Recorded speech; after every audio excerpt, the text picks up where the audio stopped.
y dirige e integra el directorio del Centro ULEM desde el año 1995. Ha escrito varios libros, por ejemplo, Los autismos uno por uno, Chicos malos al frente, bueno, y entre otros, y variados artículos. Y además es una gran amiga con la que compartimos investigaciones y la vida misma también, que eso es muy importante en nuestro medio. Y por otro lado, como siempre digo, en lo institucional el afecto es muy importante porque es compartir el trabajo y la clínica. Bueno, ¿te parece que demos comienzo, Silvia, a lo que vos quieras compartir con nosotros hoy, y después vamos haciendo un comentario, vamos haciendo preguntas? Les pido a todos que pausen el audio, estoy mirando a ver si yo lo puedo hacer, pero preferiría que cada uno se pause, como hacemos siempre. Adelante, Silvia. Bueno, muchas gracias, Norma. Bueno, estoy un poco intimidada, Norma, porque siempre que estás vos, yo juego, o sea, es como jugar la Champions League con el Barcelona. Uno al Barça siempre le tiene ese respeto. Conozco a Norma hace muchísimos años. Somos, además de ser amigas, le tengo muchísimos, no digamos cuántos, le tengo mucho respeto en lo profesional porque es una gran colega que siempre ha sabido llevar el psicoanálisis al territorio. Y yo tengo mucho respeto por los psicoanalistas que hacen un poco de patria, llevando el psicoanálisis al territorio y acercándolo también, como en este caso, a otras disciplinas, como es la carrera de acompañantes terapéuticos, que realmente es una carrera que celebro porque hace muchos años trabajo con acompañantes externos en los colegios, nosotros lo llamamos operadores terapéuticos en el caso de la práctica con psicosis y autismo, y realmente los aportes son valiosos, sumamente valiosos. Norma me acercó una serie de preguntas que ustedes fueron formulando, o algunas inquietudes que tienen en relación a cómo pensar la práctica del acompañante, fundamentalmente en la psicosis y el autismo. Así que bueno, yo preparé hoy algunas cuestiones que se las voy a compartir. Vale que ustedes me interrumpan las veces que quieran, vale que levanten mano, que pregunten, o si no, sobre el final, como ustedes prefieran, podemos abrir un espacio para todas las preguntas que ustedes o las inquietudes que ustedes tengan. Yo voy a tratar de hacer una respuesta a partir de mi propia práctica. Yo trabajo con psicosis y autismo hace 30 años. 30 años. Mi trabajo final de grado en la carrera fue sobre psicosis y autismo. Entonces, es realmente una práctica que a mí me sigue conmoviendo a pesar del tiempo, a pesar de los años, porque siento que siempre se aprenden cosas nuevas. Hay cuestiones nuevas para explorar y hay cuestiones nuevas para transitar. Y la verdad es que siempre esta práctica la he sostenido desde un comienzo a partir de los conceptos del psicoanálisis, de los conceptos fundamentales del psicoanálisis.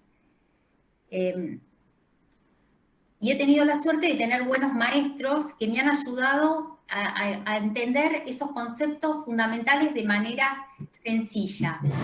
Es decir, sin confundir sencillez con simplicidad, ¿no? Que es lo que les quiero transmitir hoy.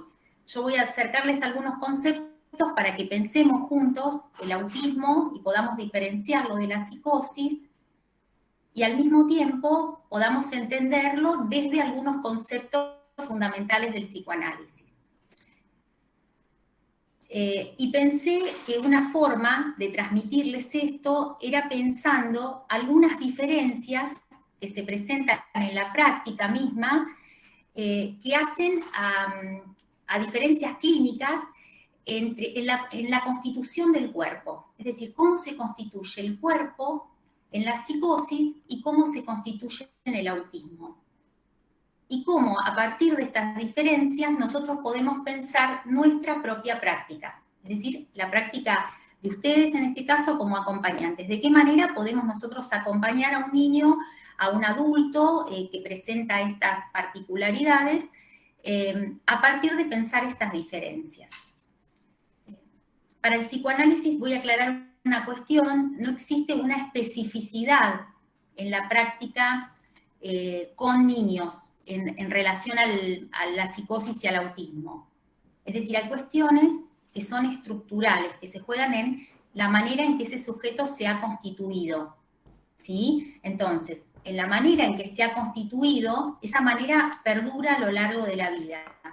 Son como esas huellas digitales, esas marcas propias que permanecen a lo largo del tiempo. Lo que sí sucede con la psicosis en la infancia es que presenta algunas cuestiones que tal vez podemos pensar o podemos considerar que se presentan de una manera por ahí diferente que en la adultez. Algunas de esas las vamos a ver en casos clínicos.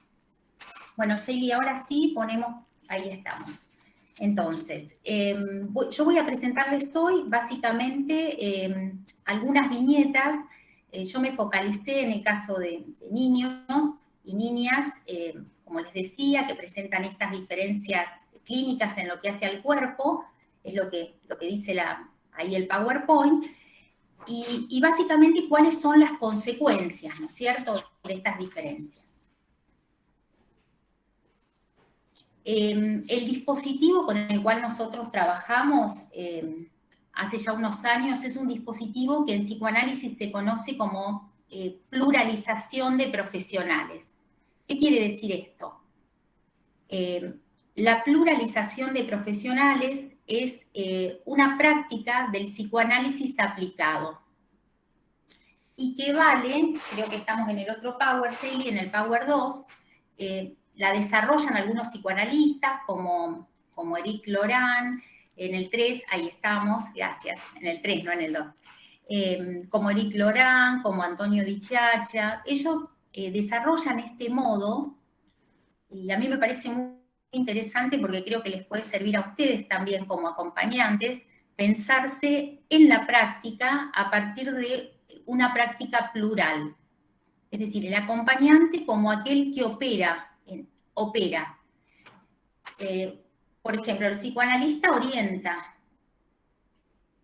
el acompañante opera. Muchas veces indicaciones se hace a partir de un trabajo articulado entre varios. Esta pluralización incluye profesionales de la salud mental, incluye también acompañantes y también incluye todas aquellas personas que circulan en una institución y que conforman el dispositivo. A esto se lo llama, esto tiene un nombre en psicoanálisis con estos autores que les mencioné, y se llama pluralización de profesionales. Entonces es muy importante que ustedes lo tengan en cuenta para saber que ustedes pueden valerse de la teoría psicoanalítica para lo que es para lo que van a ser sus futuras prácticas. Tal vez algunos ya está ejerciendo. Bueno, ahora vamos, Shelly, a la otra diapo. Y vamos ahora sí a adentrarnos en algunas diferencias. Fíjense ustedes, una pregunta, ¿no? ¿Cómo consideran el cuerpo los dos paradigmas más importantes de la psicología?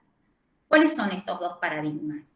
Son, por un lado, las TCC, que son las terapias cognitivas conductuales, dentro de las cuales ubicamos también a los que se conocen como neurociencias, ¿no es cierto? Seguramente han sentido hablar de las neurociencias. Bueno, para las neurociencias, el cerebro es el órgano del cuerpo por excelencia. Esto dicen las neurociencias. Y el gen, o sea, el gen del autismo, esto es lo que están buscando actualmente las neurociencias, solidarios a los que plantean algunos autores como Damasio, por ejemplo, es un autor argentino que trabaja en neurociencias. Ellos sostienen justamente que hay un gen del autismo, vienen estudiando la memoria RAM, bueno, una serie de cuestiones. Ese gen, eso todavía no está probado, pero si las neurociencias avanzan en esa línea, en la búsqueda de un gen que es el que causa el autismo. Por otro lado, tenemos la postura del psicoanálisis, ¿no es cierto? Es una postura bastante diferente a esta, porque para nosotros desde el psicoanálisis, digamos, el autismo no se ubica en un gen, ¿no? Como para hacer esta diferencia, en principio. Y entender también que básicamente, lo voy a decir en términos de una psicoanalista francesa, en términos de François Dolto, ella establece una diferencia entre la imagen del cuerpo y el esquema corporal. Es decir, el esquema corporal es el mismo para todos los seres de una especie, para todos. Y la imagen corporal es única e irrepetible para cada uno de nosotros. Es decir, tiene que ver con nuestra historia. Entonces, si nosotros pensamos en función de neurociencias o del paradigma cognitivo-conductual, el autismo se ubica en un gen, en el cerebro, y el cuerpo se homologa al organismo. Es decir, cuerpo igual organismo.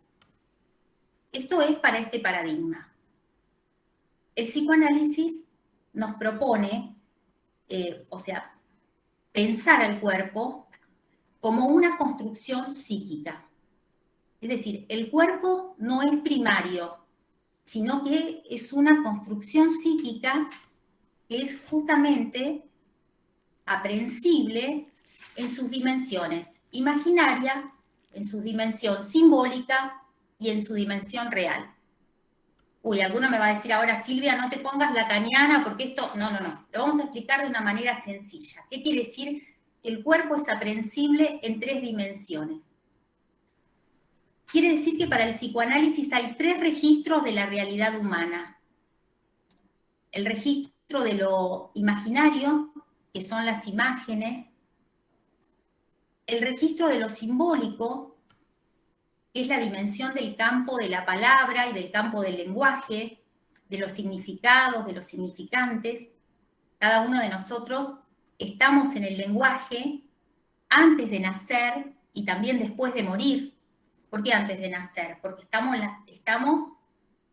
en el lenguaje, en la manera que nos nombran nuestros seres queridos antes de que vengamos al mundo. Bueno, en esa manera en que se significa, en que se prepara un lugar de hijo, estamos ahí en el lenguaje. Y estamos también, después de morir, en el recuerdo de nuestros seres queridos, ¿no? Bueno, ese es el mundo de lo simbólico. Y después hay otro registro de la realidad humana, que es lo que llamamos real. Lo real es básicamente eso que no se puede simbolizar. Es la contingencia, es la dificultad, y es generalmente eso que a nuestras vidas trae malas noticias. Bueno, el cuerpo es aprehensible en estas 3 realidades humanas.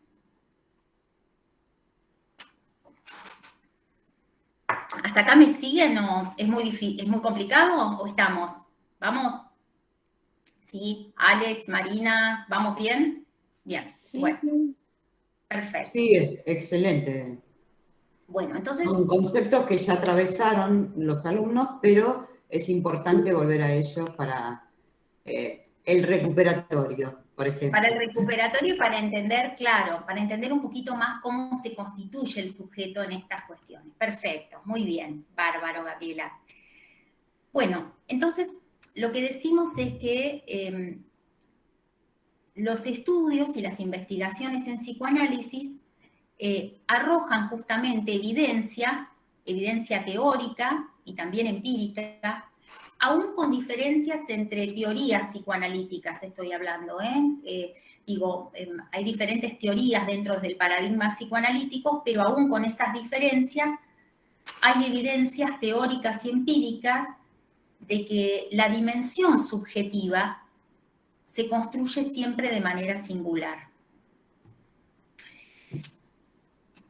Y desde estos postulados psicoanalíticos, entonces, es que consideramos que el autismo y la psicosis en la infancia obedecen no a un gen, no a un gen que la causa, nosotros no partimos de ahí, sino que obedecen a una falla en operaciones lógicas, fundantes, operaciones psíquicas, ¿no es cierto?, lógicas, fundantes, a las que nosotros no tenemos acceso, pero sí asistimos a sus efectos una vez producidos. Es decir, nadie puede prevenir la psicosis o el autismo, para decirlo de otra manera, ¿no? Porque esto obedece a ciertas operaciones en la manera en que un sujeto se constituye, para decirlo de otra forma. Bueno, ahora sí, Sheili, a la diapo 5. Fíjense ustedes, si nosotros partimos de considerar qué es un sujeto. Bueno, un sujeto es la respuesta, es una formulación que realiza Lacan, dice él, es la respuesta frente a lo real. Es decir, un sujeto es la respuesta frente a la contingencia, frente a la dificultad, dijimos que eso era lo real, ¿no? Y si lo pensamos desde esta perspectiva, podemos decir que el autismo es un modo de estabilización muy temprano frente a la angustia. Es decir, el autismo es una respuesta del sujeto frente a la angustia. Es una defensa. Y es una respuesta que el sujeto construye previa al estadio del espejo. Es decir, previa, anterior al momento en el cual el niño anuda cuerpo, imagen y palabra. Es decir, hay un momento de la constitución del niño que estas cuestiones se anudan. Bueno, en el autismo, previo a ese momento, el niño se defiende de esto. Es decir, no logra unir cuerpo, imagen y palabra.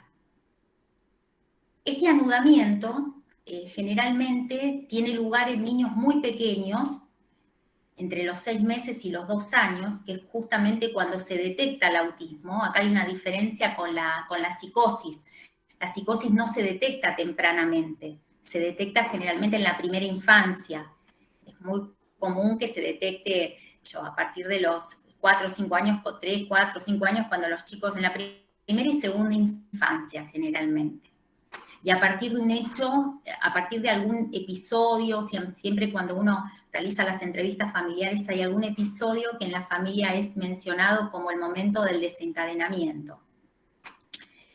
Pero el autismo, en cambio, se da, como les decía, se detecta o se presenta generalmente, en este momento está la dificultad y generalmente hay algunas señales ahí, está la angustia del 8º mes, el tema de las miradas, hay ciertas cuestiones que los padres empiezan a notar que ahí algo ya no anda bien. Entonces, ¿qué sucede? Este anudamiento que en el desarrollo de un niño se da entre los 6 meses y los 2 años, no se da en el niño autista. El niño se detiene en el tiempo anterior a que se produzca ese nudo entre la imagen que debería captar en el espejo, las palabras que lo nombran y finalmente ese anudamiento con las experiencias vividas hasta ese momento en el cuerpo. Perdón, profe, es que, a ver, no estoy captando. ¿La angustia del 8º mes el chico autista no la pasa o la pasa diferente? ¿Cómo es eso? La angustia del 8º mes no se produce de la manera en que se produce con otros niños, porque lo que pasa con estos niños es que los padres empiezan a detectar que cuando empiezan, los chiquitos que empiezan a mirar o a levantar la mano y hacer este movimiento, bueno, muchas veces en el relato de los padres te dicen, yo con mi otro hijo esto se daba, esto lo veía, pero con este, la verdad es que era indiferente a estas cuestiones. Para entenderlo, mirá, Amorina, el niño se hace madre de sí mismo, se produce, produce una defensa. No se da esto, por supuesto, en todos los chicos de la misma manera. Es muy buena tu pregunta porque el grado de repliegue es muy importante acá también, ¿no? ¿Cuál es el grado de repliegue? ¿Cuánto de repliegue?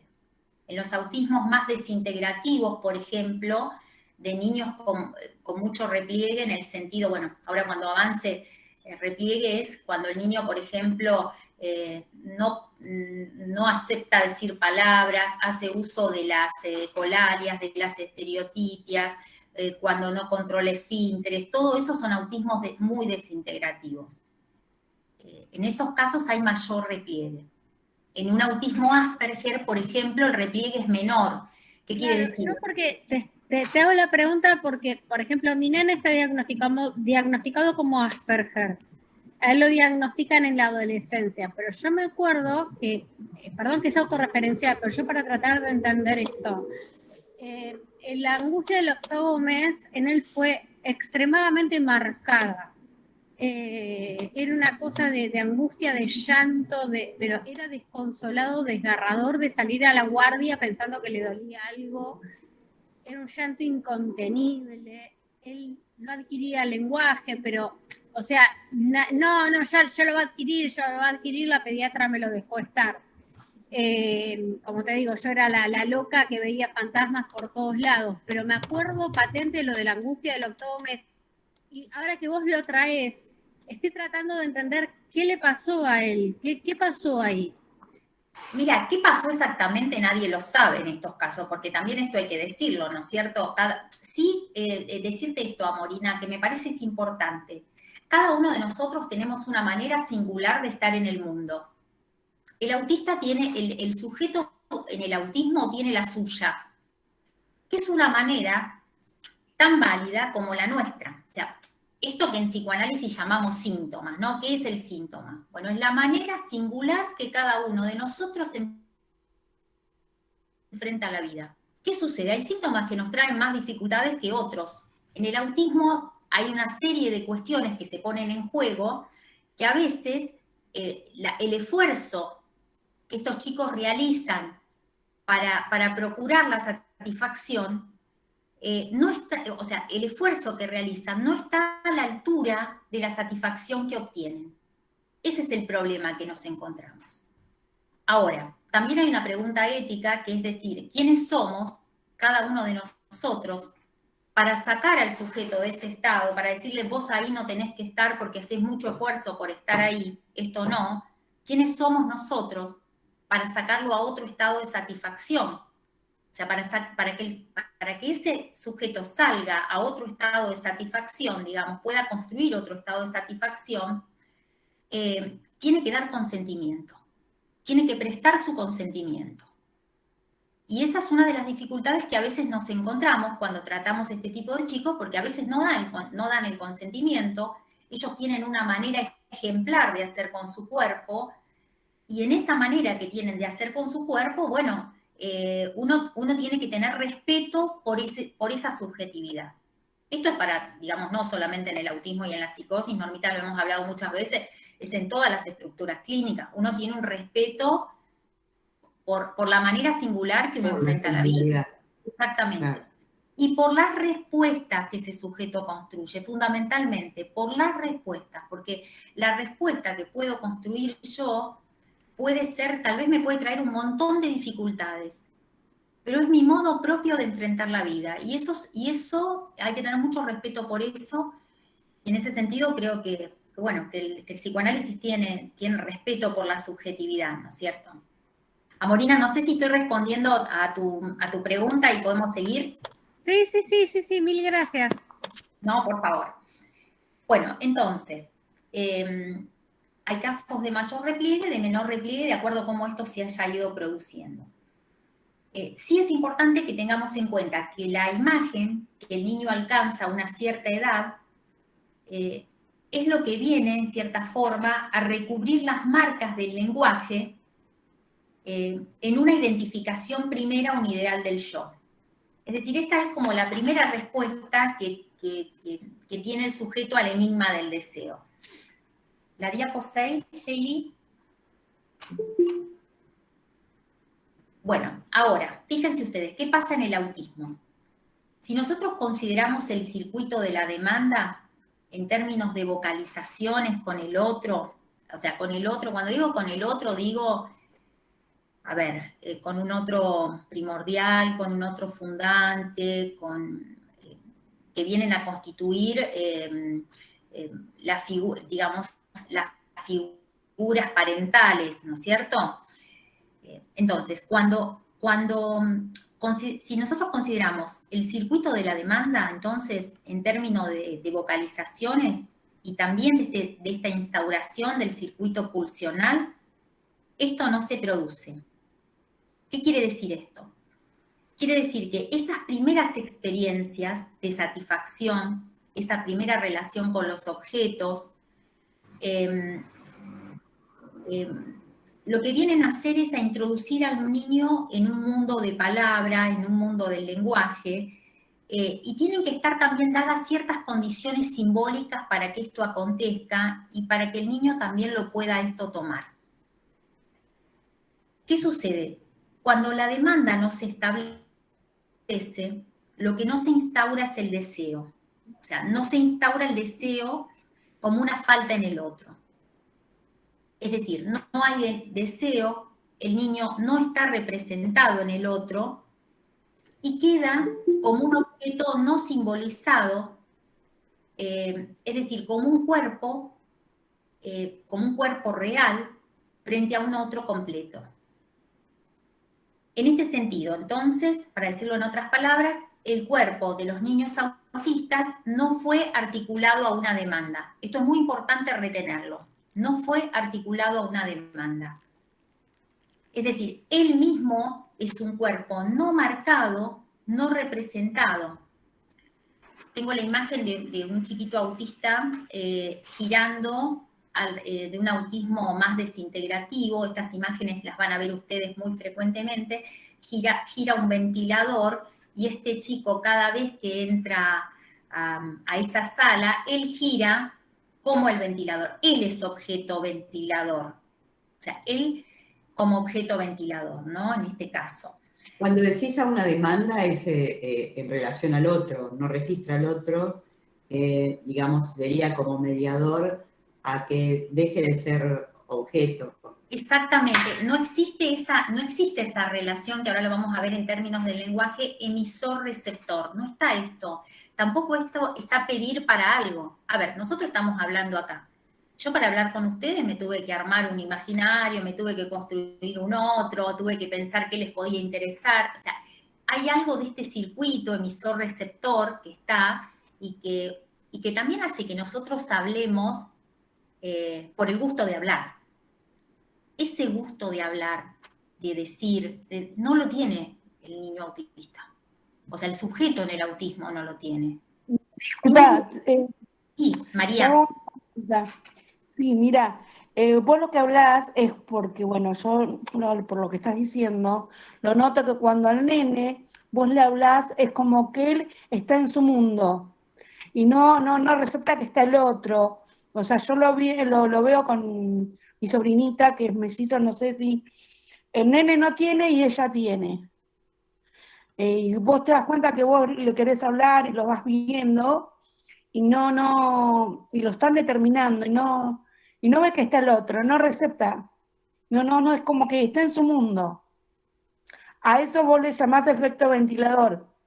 No, a ver, yo digo que es objeto, que él se vuelve objeto, o sea, en ese momento cuando gira el ventilador, porque no tiene constituida la propia imagen, no tiene constituido un cuerpo, María. A ver, lo que vos decís... Porque identifica el ventilador, al objeto ventilador y hace lo mismo que el ventilador. No puede... Hola, buenas tardes, profe. No se registra como sujeto, sería. Claro, no, digamos, él se constituye en objeto, él mismo es objeto. O sea, porque no tiene esa distancia con el objeto, ¿se entiende? Claro, porque, no perdón, los objetos quedaron afuera porque no se interiorizaron a través del lenguaje.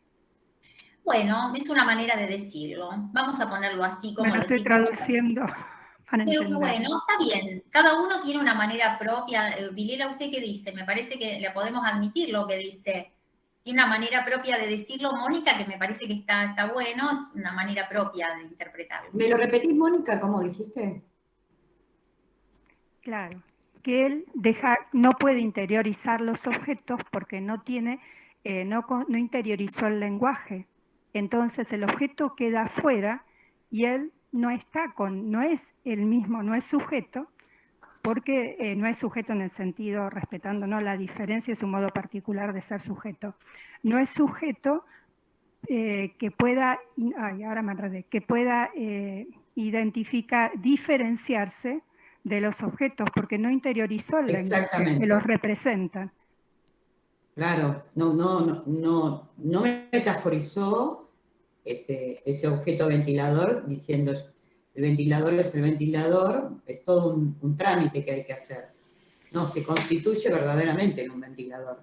Claro, y no hay cuerpo, hagámonos esta idea, no hay cuerpo. Claro, además no hay cuerpo. No hay cuerpo como cuerpo de lenguaje también. Exactamente. Entonces, esa posibilidad, lo que decían recién en relación a están en su mundo, están en su burbuja, porque esa burbuja es su manera de enfrentar el mundo, es su modo de estar en el mundo. Es una manera propia de estar. Esto es lo primero que tenemos que captar para poder acompañar, que es una manera propia de estar en el mundo, distinta a la que tenemos nosotros. ¿Qué es esa? Prefieren no hablar, prefieren en el sentido de que se hace muy difícil la relación a la palabra. Ahora, si avanzamos un poco. Por eso, Silvia, cuando vos decías el llanto del niño de la angustia de los 8 meses, digamos, ese llanto que contaba, no recuerdo si era Morina, ese llanto imparable, justamente tiene que, para mí, en lo que lo he observado en la práctica, ¿no? Tiene que ver con que son verdaderamente objeto. No es que es la angustia de separación que vio que la madre se fue y entonces está llorando y llora por la angustia que le empezó a producir la separación de la madre. No, es un llanto de casi animal, porque no hay registro exacto, otro. que era eso, porque era desgarrador, era un llanto animal, exacto. Es como que... Yo recuerdo, creo que les conté a mis alumnos un caso que vi de un niñito que había sido operado muy tempranamente de los intestinos. Era una cosa desgarradora lo que le habían hecho porque nació con los intestinos por fuera. Bueno, era una operación terrible y era un autismo profundo. Él entraba por el marco de la puerta y se agarraba del marco y pegaba aullidos. Él era los intestinos, ¿no? Cómo construirle ahí otro cuerpo del lenguaje fue dificultoso, ¿no? y imposible de realizarlo en forma privada. Bueno, yo era muy joven en ese momento, pero recuerdo ese caso y otros que tuve profundos que no eran para... Les conté otro que me había derivado Silvia Tendler, me había dicho, usted llama a la madre. Yo dije, ay, qué terrible esta mujer que me dice que llame a la madre. Y no me habían llamado, llame a la madre. Entonces la llamé y justamente después me di cuenta cómo ese niño era objeto, verdaderamente un objeto de la madre. Era un chico, digamos, que estaba constantemente en movimiento, no tan profundo como el anterior, pero era, digamos, la madre había dicho que justamente ella se había sentido muy sola siempre, de toda la vida, y siempre había querido tener alguien, y lo marca, alguien al lado de ella. Ella quería algo al lado, no alguien, algo. Y ese chico aullaba verdaderamente pienso, ¿no? Quizás digamos que en otros ámbitos lo podríamos diferenciar y discernir algunas cuestiones, pero hasta que adquirió la palabra fue difícil, porque entendí por qué ella digamos, Silvia Tenders dice, usted le pide que venga a tratamiento. La llama usted, no espere que la llame. Por ese tratamiento que la madre le daba como un objeto que acompañaba su soledad. Nada, se me ocurrieron esas cosas, perdón. Claro, sí, es que hay algo de esto también, hay algo de esto de, bueno, ahora cuando avancemos nos vamos a ver en los casos por ahí, pero en esto que vos decís claro, sí, y también de un camino inverso, ¿no? A lo que uno haría habitualmente con otro paciente que no lo llamaríamos, bueno, en estos casos a veces hay que llamar y muchas veces. Es así. Bueno, a ver, para entendernos en estas cuestiones, decirles esto. O sea, ¿qué sucede en el autismo? El niño en el autismo posee un cuerpo sin pulsión. Sin pulsión. Es decir, el circuito pulsional es lo que no se organizó. Y entre las cosas que causa, entre las dificultades que causa, es volverse objeto para el otro. Fíjense ustedes que con Freud nosotros, con Freud y después con Lacan también, podemos decir que hay 5 objetos primordiales que son los con los que ustedes van a tener que trabajar, porque este circuito no está organizado y todo el tiempo estamos tratando de hacer un trabajo sobre esto, ¿no? ¿Qué son? Son 5, estos 5 objetos son la boca, los esfínteres, los genitales, los ojos y los oídos. Y es precisamente en torno a lo que denominamos nosotros los objetos de la pulsión que encontramos las dificultades en el niño autista. Están alrededor siempre de alguno de estos 5 objetos. Bueno, entonces podemos preguntarnos cuáles son las consecuencias, o sea, cómo se manifiesta esta manera particular de habitar el cuerpo en el autismo. Ya dijimos entonces que hay una operación lógica que no se dio, que se llama alienación, que es anterior al estadio del espejo, y todo esto trae como consecuencia que el niño le diga no a la identificación común.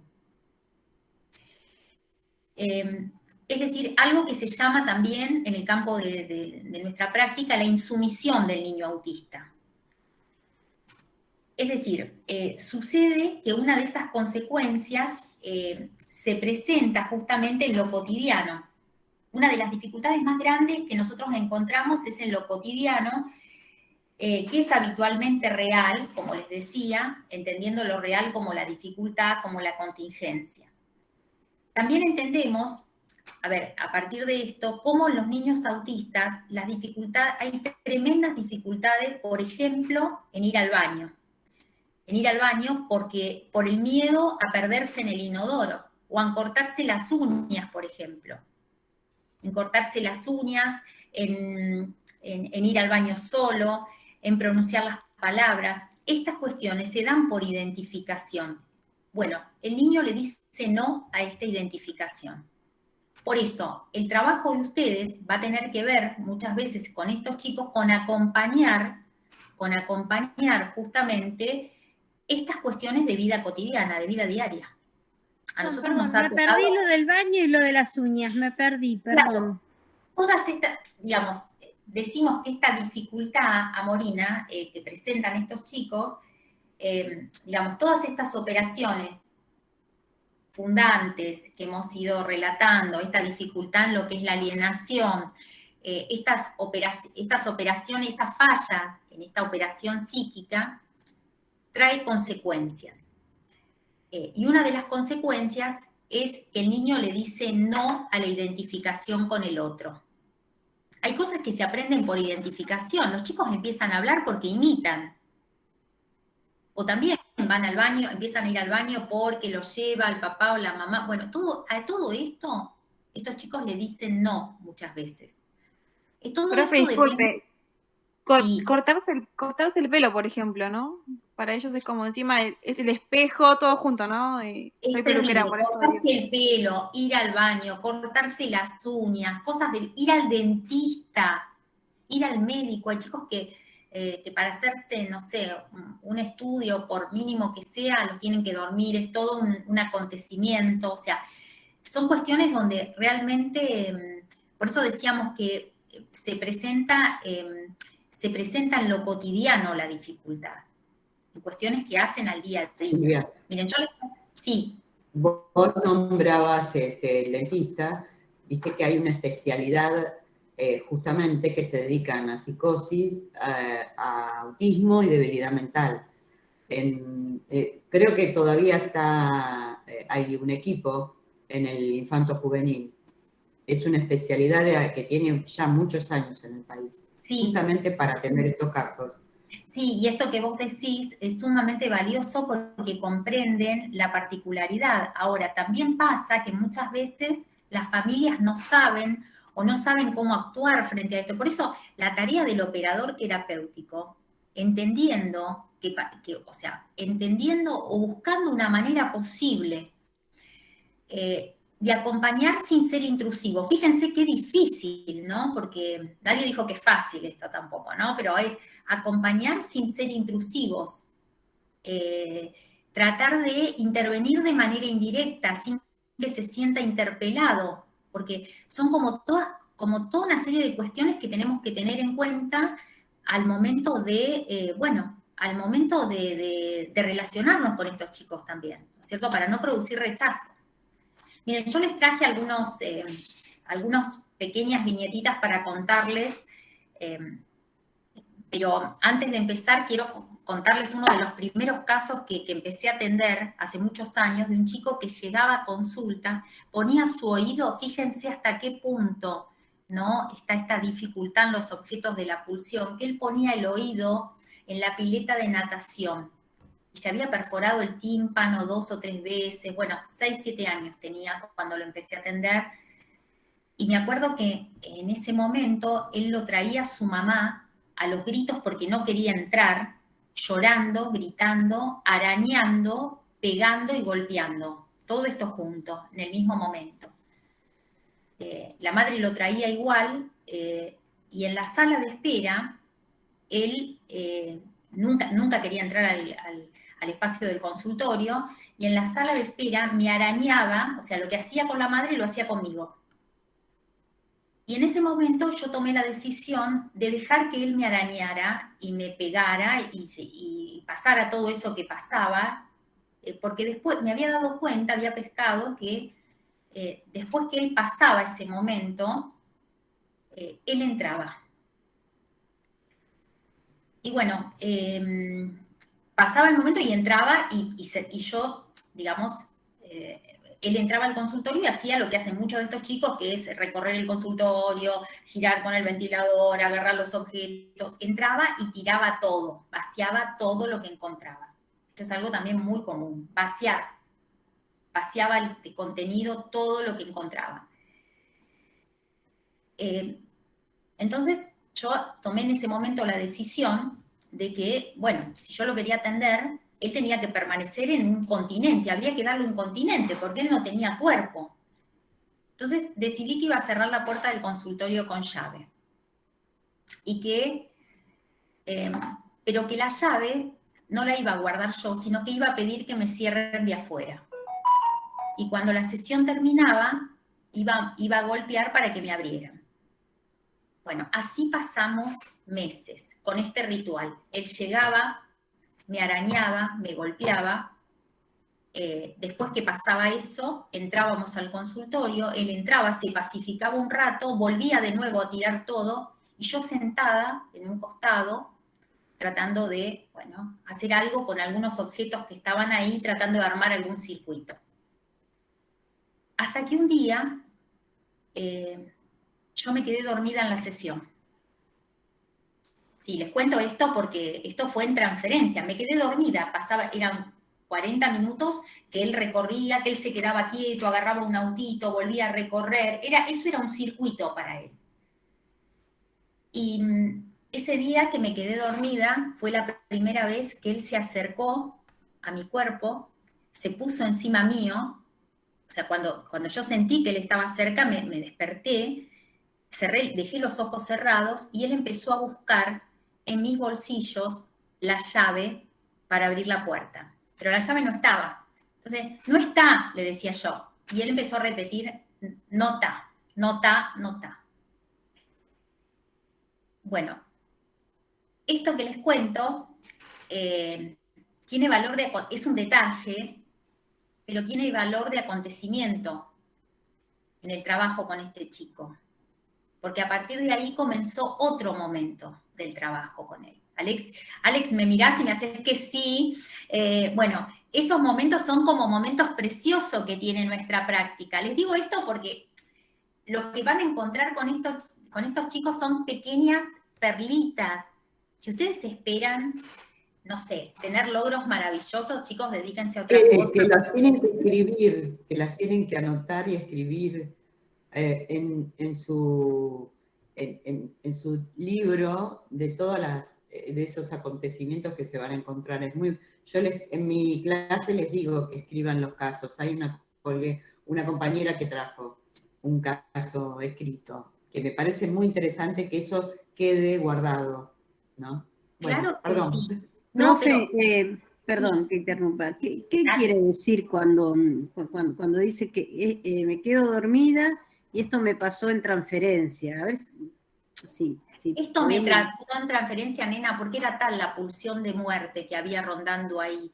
Era tan pesado que cuando yo me duermo, yo era un otro amenazante para él cuando lo recibía. Entonces yo me tenía que ofrecer como objeto que se podía, mi cuerpo. Después entendí con los años que no era necesario poner tanto el cuerpo, que a veces me colgaba una tirita. Yo a veces cuando trabajo con estos chicos me cuelgo algunas tiras, me pongo algunos postizos, algunos apliques en el pelo para que me los puedan arrancar, me lo puedan sacar, y no es exponer tanto el cuerpo, sino que uno expone más algún objeto. En este chico era todo tan primario, que... Claro, había una resistencia que él tenía, una resistencia a poder cambiar, a poder llegar a lograr algo distinto, como era algo que no conocía, algo nuevo, y cuando te dormiste, él entendió que podía acercarse a vos, porque no te veía más que como una cosita ahí que estabas. Como un objeto, yo era un objeto. O sea, no hay que tener miedo tampoco de decir que el tratamiento que yo le daba a este chico era como el tratamiento que le daba a los objetos. Yo nunca le hablé. Cuando lo quería llevar a la sesión, por ejemplo, le estiraba la mano y él agarraba, después que me arañaba y todo, agarraba la mano y entraba. Pero nunca le hablé, no lo interpelé, porque él no me podía responder con la palabra. Entonces esto es muy importante que nosotros lo entendamos, que no le voy a hablar directamente a él porque no me va a poder responder. Estoy hablando de estos autismos tan desintegrativos, siempre vuelvo a decir, ¿no? Porque esto depende también del grado de repliegue de cada chico, ¿no? No con todos los chicos es igual, también hay que entender. Pero con este chico era tal que yo le estiraba la mano y él entraba al consultorio. Y una vez que estaba, él hacía algunos sonidos, y yo por ahí le repetía algún sonido, y se lo volvía a decir, o se lo hacía con las manos, el sonido a modo de respuesta. Pasaban estas pequeñas cosas. Pero fue ese día que me dormí, que realmente yo creo que ese día le vine a ratificar a él esa posición de ahí, de estar dispuesta, de ser, digamos, de ser un objeto más en la sala, que él se acerca y empieza como otro momento. Al punto tal que empezaron a... Sí, decís que ese día que muchas veces son pequeñísimos adelantos. Claro, son mínimos estos adelantos, son pequeñas cosas. Por eso digo, no esperemos, no tengamos un furoris curandis con esto porque vamos para atrás. O sea, esto lo más importante es no nos agarremos un burnout pensando de que nos vamos a enfermar, tratando de curar lo incurable. No. Acá se trata de valorar. Perdón, es un gran logro que él haya dicho algo y ya se haya acercado y te haya tocado para ver dónde estaba la llave, es un gran logro a lo que había estado y había estado en tanto tiempo, ¿no? Sí, tal cual. Bueno, miren, si quieren les cuento algunos otros casos, les cuento un caso de la diapo 7, por ejemplo, yo les traje otro caso de un chiquito, este chiquito se llama Noah, tiene 5 años, al momento de la consulta, estaba cursando preescolar en un colegio común, Y las dificultades de él no residen tanto en sus aprendizajes escolares, por ejemplo, sino en las habilidades sociales. ¿Por qué? Porque él incorpora los aprendizajes con muchísima celeridad, al punto tal que él usa palabras de distintas lenguas, de inglés, alemán, chino, iraní, y esto lleva a que, bueno, por supuesto, a la suposición de que podría tratarse de un autismo Asperger por la celeridad con la que incorpora, al punto tal que habla en otras lenguas. Ahora está un poco más grande y habla en otras lenguas. Sin embargo, fíjense ustedes, qué interesante, presenta un mutismo selectivo, es decir, no habla, habla cuando quiere, dice solamente las palabras que él quiere y hace un uso de la lengua, que es en otros idiomas, no la lengua materna. Entonces, presenta mutismo y no controla esfínteres. Su rechazo al uso del inodoro era, a los 5 años, rotundo, presentando episodios de llanto justamente cuando sus padres ofrecían algún recipiente para que él pudiera acceder al control. ¿Qué pasa en el trabajo terapéutico con él? Él comenzó a acceder ocasionalmente al uso del baño, pero lo hacía solamente cuando él lo disponía. Es decir, que presentaba una enuresis y una encopresis selectiva. Esto pasa mucho con estos chicos. No es que no lo hacen porque son retardados. Esto también hay que decirlo. Este chico es un chico muy inteligente. Con esto que nosotros llamamos en psicoanálisis, estos se llaman islotes de competencia. Son chicos que son eruditos en algo puntual. Bueno, este chico es en el uso de otra lengua. ¿Y por qué en el uso de otra lengua? Porque para él, digamos, usar otras lenguas hace que el otro no lo interpele directamente. Incluso cuando el otro le responde, por ejemplo, en inglés. Cuando el otro le responde en el registro de otra lengua, él se queda, digamos, atento a esto y por ahí da algún tipo de respuesta. Entonces, esta es una forma de tratamiento con él, por ejemplo. Usar alguna palabra, cuando le quiero decir algo, le quiero transmitir algo, una palabra en otra lengua que no sea la lengua materna, dentro del circuito de lenguas que él emplea.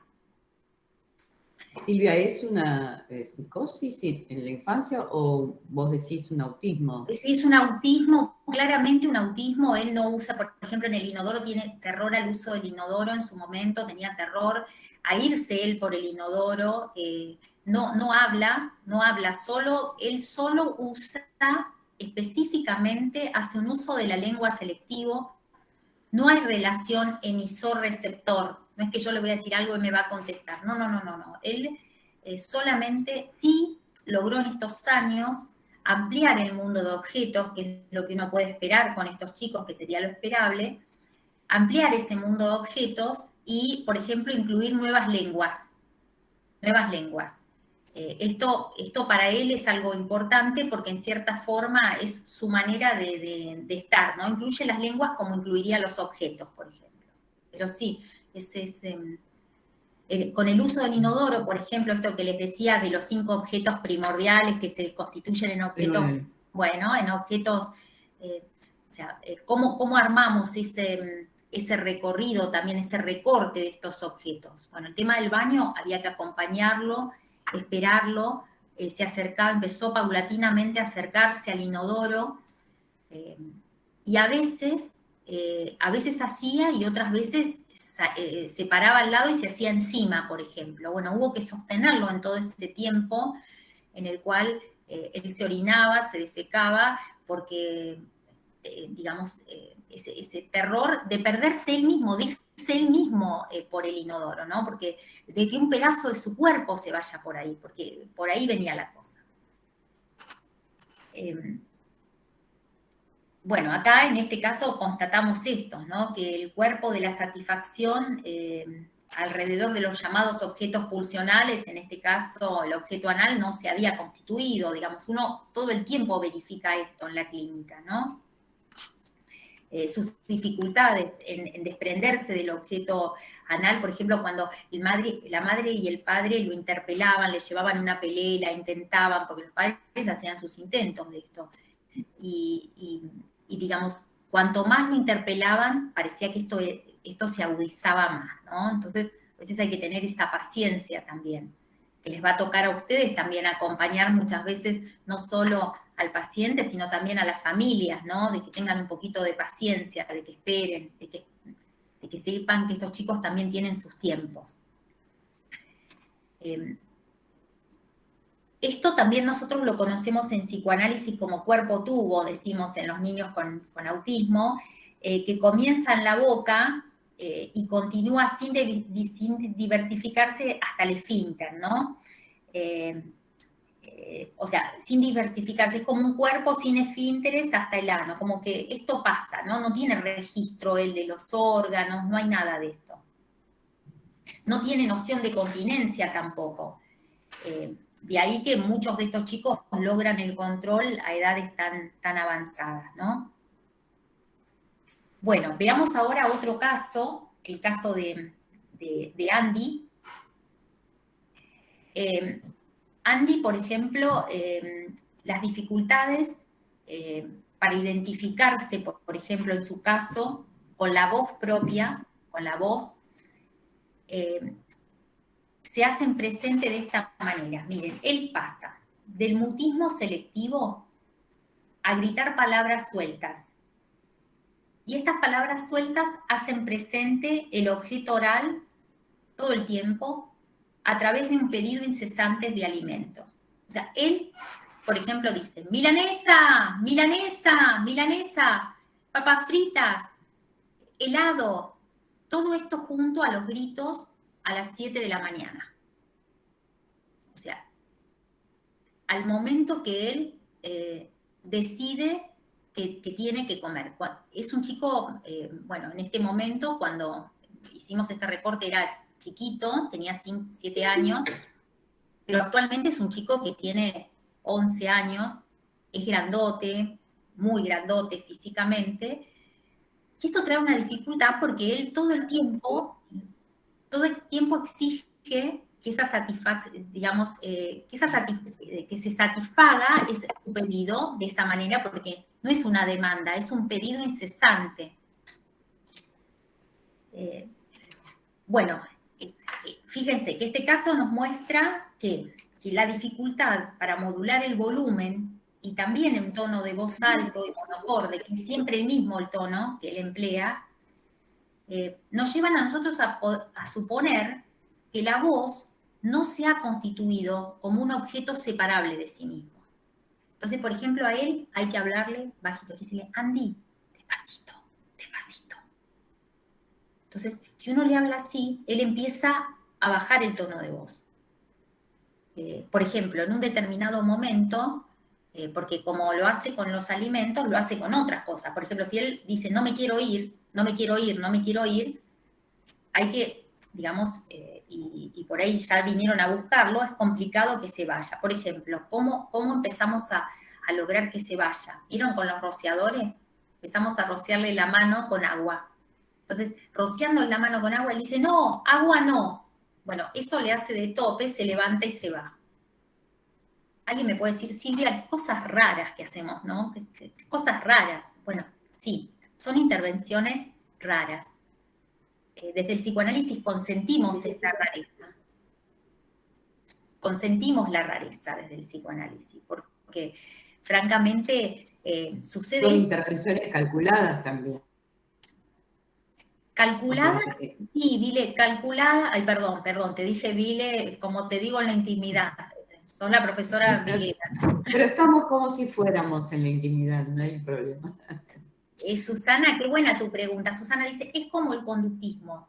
Mira, hay una diferencia. Yo no desestimo el conductismo. Hay una diferencia. Yo creo que no es como el conductismo en el punto de que la pulsión no se autorregula. requiere de un otro para la regulación. Y estos chicos que están tan desregulados, hay un momento donde hay que empezar a construir ahí algo, como no le producen, no, todo lo contrario. Él, cuando el agua, cuando se moja con agua, él entiende que, que eso le pone un corte. Vos imaginás. Yo eso te iba a decir, que el agua es el corte en esa no diferenciación que él tiene, que no se puede ir, que no se puede desprender, entonces es un corte. No tiene límite, dice Sandra. No tiene límite, no tiene cuerpo. Claro, entonces, a ver, ¿qué hace? Miren, esto es así, Susana, para entender esto. A mí me parece muy interesante lo que ella dice, porque digamos, el conductismo sería hacer un uso excesivo todo el tiempo de esto. Todo el tiempo tratar de arreglarle y decirle, bueno, ahora vamos a hacer esto, vas a hacer aquello, o sea, arreglarle todo. Nosotros hacemos un uso a veces de un delicado forzamiento, se llama esto, delicado forzamiento, se llama así en la clínica.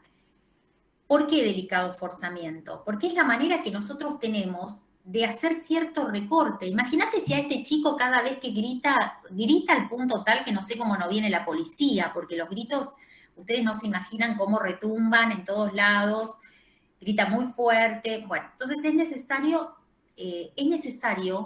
poner un freno para reconducir y también para que él vuelva a ordenarse y a organizarse. Porque lo que sucede con él en ese momento es que si nosotros satisfacemos todos sus pedidos, se los voy a decir, estamos al horno. Porque él, no es que cuando le traes el helado, cuando le traes el chocolate, cuando le traes la milanesa se calma con eso. No, todo lo contrario. Todo lo contrario, redobla. Entonces, esto también genera una Porque ahí está la pulsión, digamos, la pulsión de muerte, que lo que decías en el caso anterior, que te quedaste dormida y se iba, digamos, porque vos sentiste esa pulsión de muerte y al estar dormida le puso un límite a lo que a él, esa cosa que tiene en el cuerpo que no, es más que pulsión de muerte, la impulsividad o la muerte en sí, porque es una cosa el cuerpo el organismo de ese niño, ¿no? En cambio, y en el caso de comer, bueno, si vos le das milanesa, todo eso vas abonando a su organismo que no tiene fin, no se subjetiviza, no entra dentro de la cultura. No, es ese delicado forzamiento también subjetivándonos, porque de alguna forma de hecho, nunca le decimos, Andy, ahora te vas, es ahora se va, ahora es hora de irse, o sea, no lo interpelamos, hacemos uso de una serie de recursos también, pero, por ejemplo, a él eso le hace de corte. Él es capaz nada, si lo dejamos de llegar y tirarse en una colchoneta y estar todo el día tirado en la colchoneta. Entonces, nosotros le respetamos esto, le dejamos la colchoneta, pero al mismo tiempo tratamos de todo el tiempo hacer ese forzamiento de decir, bueno, él ahora ya tiene un orden, por ejemplo, llega, desayuna, aunque pida milanesa, todo eso, que no se le da todo eso, después trabaja un rato con los operadores terapéuticos, descansan, después tiene una sesión y después se va en la combi a su casa y después se va a la escuela. Él logró ese ordenamiento, por ejemplo. Esto, que es una secuencia, no es fácil de lograr en estos chicos, porque es hacernos entrar en un orden, en un circuito, algo que les hace de continente, de ordenador, y que también les va ordenando un poco la vida.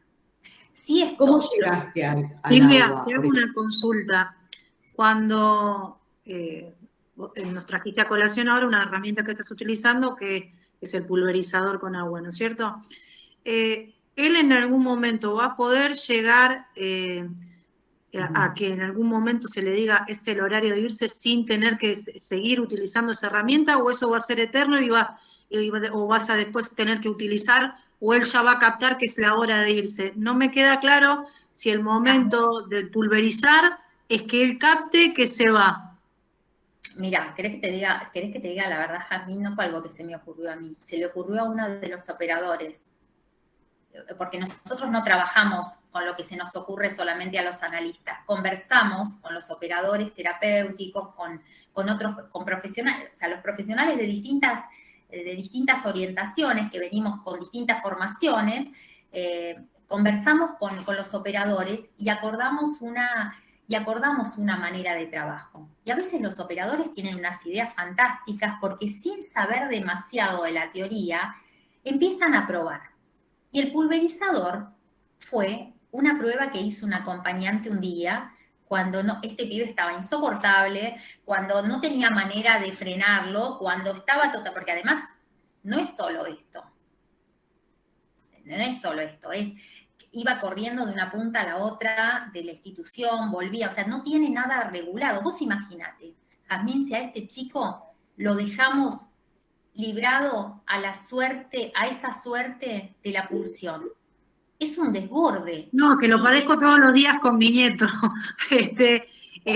Yo él ya sabe que yo hago compra de yogur para él todos los días, él viene desde su casa, entonces pasa por acá y él va. El tema es que a lo que es la milanesa que trae esa colación, yo traigo colación los yogures, que el tipo si hay 5 se lleva los 5, si hay 1 y nunca no hay un coto para eso, y cuando se le digo, no, Luca, ya no más, te puedes imaginar que explota la casa porque el tipo con lo que tiene te revolea. Y entonces estamos todos agarrándonos la cabeza a ver a quién golpea primero que nos revolea, ¿viste? Entonces yo voy buscando todas las herramientas que vos vas tirando y digo, a este lo corro con el pulverizador, lo hago. Escúchame, Jazmín, hay que correrlo con el límite. Porque de la manera que salga, porque no hay una manera, yo te digo nada, la verdad que dudé de contárselas, las del pulverizador, porque no es políticamente correcto contarlo, pero me parece que está bueno decir que hay veces que las soluciones que encontramos, o que encuentran los padres nos cuentan soluciones, qué sé yo, uno de los casos que atendemos, por ejemplo, nosotros atendemos muchos grupos de hermanos, de 2 hermanitas que son con vientre subrogado, que las 2 son autistas, y la madre me dijo un día, mire, yo se las voy a devolver al médico porque me estafó, me las hizo con el gen incorrecto. Son 2 hermanitas que de repente, las 2 presentan un cuadro, o sea, es muy difícil a veces lidiar con estos chicos, es muy difícil. Entonces, lo que es importante que ustedes entiendan es que hay que constituirse en un otro. Y constituirse en un otro significa subjetivarse y buscar y encontrar. Alguien decía recién en el chat algo súper interesante, es artesanal. Claro que es artesanal, porque hay que encontrar una manera. Y no hay que tenerle miedo a constituirse en un otro. ¿Vieron que hoy está muy de moda esto, dejemos que los chicos hagan lo que quieran? No, ¿qué es lo que quieran? O sea, no funciona así. No funciona a la deriva, esto funciona con un recorte, con una... Porque lo dejás si fuera que hagan lo que quieran, lo dejás a la deriva de su montante pulsional, Exactamente. de lo que aparece en su organismo. Y entonces sí, eso es pulsión, eso es muerte porque, bueno, yo les contaba varios casos que yo he visto en el Borda, pero no importa, vos seguís con lo tuyo. Bueno, esto me parece porque que tiene que ver también con el desamparo constitutivo de todos, que necesitamos del otro, y eso hay que construirlo, tanto en un niño que tiene recursos, que que es una neurosis infantil, como una psicosis infantil, hasta como una perversión infantil, y el autismo, ¿no? Exacto. Sí, ahí Jennifer dice, nos volvemos generadores de recursos. ¿Qué te parece? Todo el tiempo hay que generar una manera. A ver, esa manera va a tener que ver también con la manera propia de cada uno de ustedes, porque no todos se nos ocurren las mismas cosas, ¿eh? También es esto. Miren, igual las estrategias las tenés que ir viendo, porque por lo menos tenés que tratar de que la criatura llegue a consolidar con vos un acercamiento de a poco y buscarle la manera y las estrategias justas y que les pueda gustar y tener los límites necesarios. Exactamente. Mira, te digo un caso de un paciente adulto y después si quieren pasamos a un caso de psicosis, me salteo el otro caso para ver las diferencias, que ustedes puedan captar las diferencias con la psicosis. Mira, un caso de un chico que no quería entrar, un adulto, este es un paciente adulto que no quería entrar y, por ejemplo, en el caso de él se nos ocurrió también en el trabajo con los operadores de ir probando diferentes formas. Una de las formas era hacerle un camino de aros, desde la entrada hasta la sala donde él iba a estar trabajando. Y en ese camino de aros nos dimos cuenta que primero, si nosotros poníamos un aro, un día una de las acompañantes le puso un aro alrededor del cuerpo y otro adelante, y él pisó el aro de adelante. Entonces nos dimos cuenta que haciendo un camino de aros tardaba para entrar 1 hora más o menos, porque se tomaba su tiempo. Bueno, el trabajo con él era eso, que pudiera entrar por ese circuito, por ese camino de aros. Entonces, a veces es qué ofertamos y qué de eso que ofertamos también estos chicos agarran, ¿no es cierto? ¿Qué de esto toman también? Si quieren les cuento un poquito las diferencias. Sheili, pasamos... hay mucho para decir. Tengo otro caso, que sobre el final, si quieren, lo podemos ver, pero si quieren, vemos un caso de psicosis para ver las diferencias.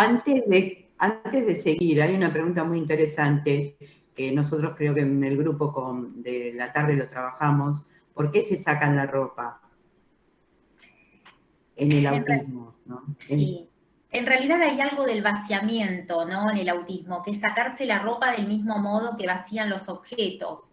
Esto es como un tiempo del trabajo en el cual se arrancan, no solo la ropa, miren, me acuerdo un caso de un paciente adulto, el apellido era hijo de un pastor evangélico que el padre lo había dejado en un internado, el padre se había ido a vivir a otro país y lo había dejado en un internado solo, era ya bastante avanzado, tendría unos 45 años cuando yo lo vi por primera vez, y era un autismo muy desintegrativo y casi en un estado catatónico, ¿no? De muchísimo aislamiento.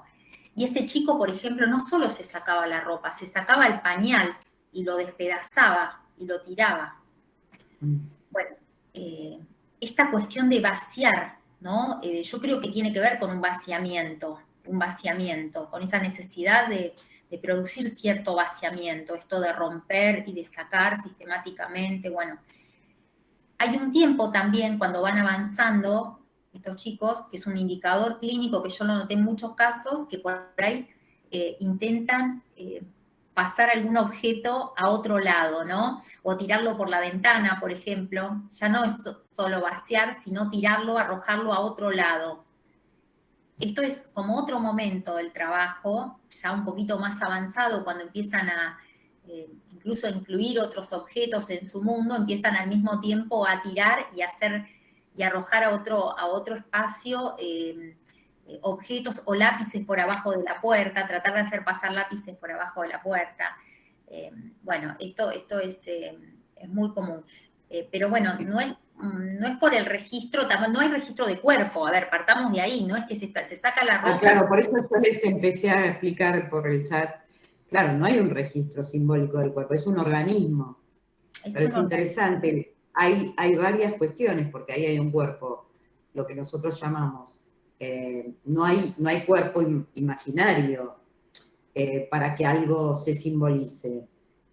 Hay un organismo puro, real, lo que no vamos a ser lacanianos, lo que nosotros decimos, no realidad, sino real, que es lo real es puro organismo.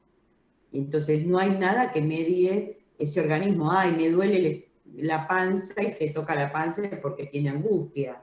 Eso ya todo es una construcción simbólica. Me imaginé mi cuerpo y después lo significanticé, digamos, le di significado, le puse palabras. Acá no hay nada de eso. Por eso es puro real, digo, ¿no? Corríjame, Silvia. No, exactamente, es puro real. Por ahí. Es que es por ahí. Entonces, y uno cuando empieza a escuchar los relatos, porque hay veces que las palabras cuando empiezan a incluir dentro de su mundo algunos objetos más, empiezan incluso a hacer ciertos relatos y uno empieza a darse cuenta de una serie de cuestiones ahí del mundo que viven estos chicos, ¿no? Que viven realmente en otra dimensión de la realidad humana que es lo real, donde todo el tiempo hacen frente a contingencias, a situaciones difíciles, y bueno, por eso hay que respetar estos modos propios, ¿no? Sí me gustaría decirles esto para lo que es el trabajo específico de ustedes como acompañante. Ustedes van a encontrar que muchos de estos chicos, en la diapo anterior, Shelly, antes de ir a la 13, hay algo que se llama ecolalias y estereotipias, que es muy común, son muy comunes en estos chicos. Bueno, las estereotipias es el movimiento con alguna parte del cuerpo, el aleteo es muy común, ¿no es cierto? Es muy común. Mueven las manos o giran o se balancean. Esto van a ver ustedes que es muy común este tipo de movimientos. Y las ecolalias, que son las perturbaciones del lenguaje, en la cual involuntariamente estos chicos repiten una palabra o una frase cuando acaba, por ejemplo, de ser pronunciada por otra persona a modo de eco. Repiten a veces frases que escuchan en la tele o hablan, o alguna frase en neutro, bueno, es muy común esto. Y también imitan la manera original de esa frase, ¿no? Entonces, también podemos decir que la estereotipia no es un fenómeno del autista que lo deja fuera de la raza humana, ¿no? Yo misma ahora estoy hablando con ustedes y muevo el pie, por ejemplo, o digo, hay un movimiento corporal que podemos tener nosotros también. Ahora, ¿cuál es la diferencia? Bueno, ahora te digo, Elida, ahí contesto. ¿Cuál es la diferencia?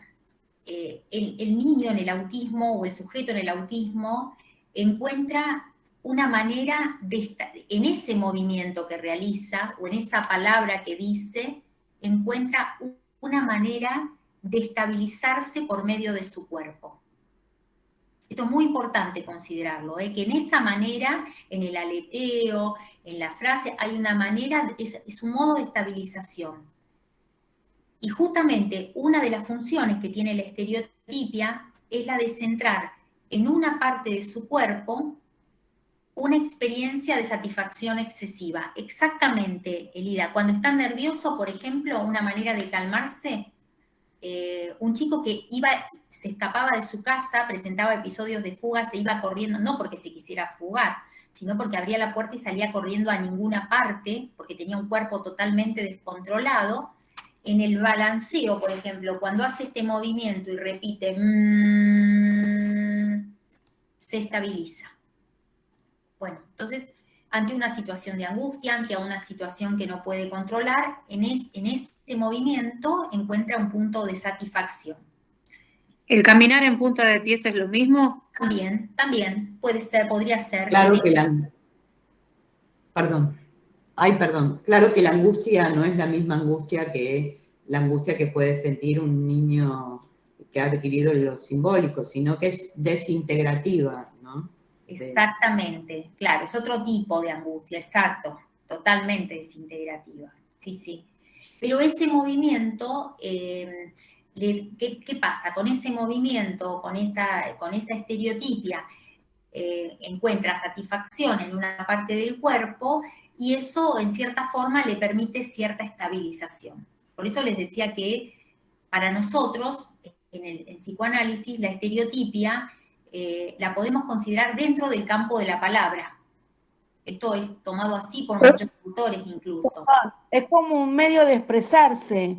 Es como, sí. Es la expresión, porque cuando les pasa algo, hacen distintos movimientos, y si vos los observás, es como que cada palabra o cada lo que decís, hay algo en la expresión. Hay algo que llega, a veces cuesta mucho entender, tenés que estar observado muy detalladamente para entenderlos, y llegás a poder entender a veces, pero te lleva tiempo.